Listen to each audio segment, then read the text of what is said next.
eyes cut by the bullets that killed him. From the great beyond, he will protect you. And the ones you love. You want me to wear a mask? The men you seek think you are dead, Kimosabe. Better to stay that way. Well, he's wise, isn't he? Tonto's wise. Which is one of the things that I thought was very, very important, you know, to show. But even in a way that's not necessarily, you know, you don't initially think that. You think he's a little bit bonkers, you know. But everything he does is for a reason, I think. That's the end of the line. We jump. What about the passengers? They jump. There are children on board. All jump.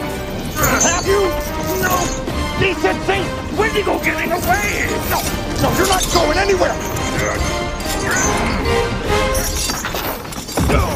Well, he's a big part of American history. He's sort of a big part of the American pop lexicon. But for me personally, the Lone Ranger is just a guy with a sort of unwavering moral code, and the one dude who, I mean, we've all been in the situation where we see someone being treated unjustly or being abused because they've been in a position of lesser power.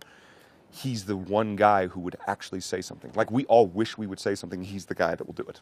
We sort of explore the human side of the Lone Ranger more. You know, I mean, the Lone Ranger as a superhero, he's interesting. You know, he's the good guy. He doesn't struggle with the right decision to make. He just makes the right decision. But ours is Lone Ranger, the hero. He's the human who knows, if I do this, it's probably going to hurt, and I hate it when it hurts, but I have to do it anyway. And you see him sometimes struggle with those decisions. Going somewhere? Yes. No.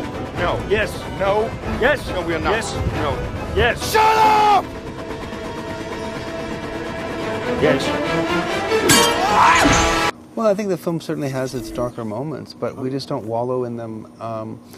I think there's value in you know, you don't have light without darkness. So, but I think, look, I hope the film is sort of multi-generational in the sense that, you know, your father would come and sort of have this sense memory and this connection to the Lone Ranger that he may know and love, and when the William Tell overture kicks in, there's a kind of, you know, that's you know, I remember that, and that's what I love. And then also people who know nothing about the Lone Ranger can come and enjoy the story. And you know, I think early on the decision to, you know, to cast Johnny as Tonto and presented some problems because he's the sidekick and the whole thing could be out of balance. So I decided the only way to make him really, truly relevant is to have him tell the story, and that became, then was like, of course, well, we're trying to struggle, how do you reinvent one of these things? And telling it from Tonto's perspective and having him be slightly untrustworthy as a narrator, that was the doorway in. All right. But if we ride together, it's to bring these men to justice in a court of law. Is that understood?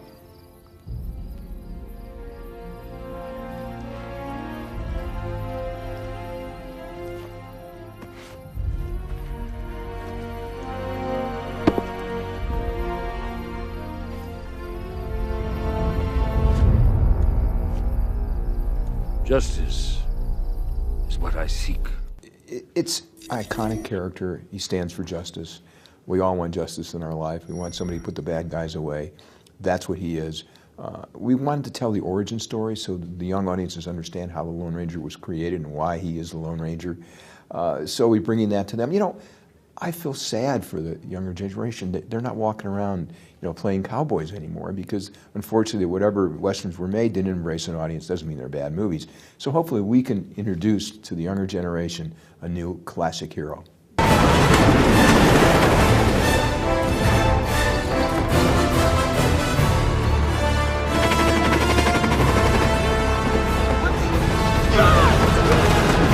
The Lone Ranger was quite big in the UK when it first came out, but of course it's a generation before mine, or 2 generations before I was around. So, I mean, I knew of him, and of course we all played cowboys and Indians as kids. There was a sort of element of that.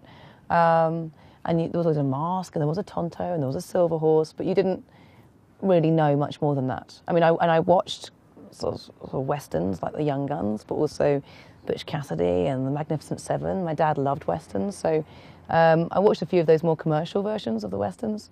But when I took this job, I watched a lot more. and I love the genre as well.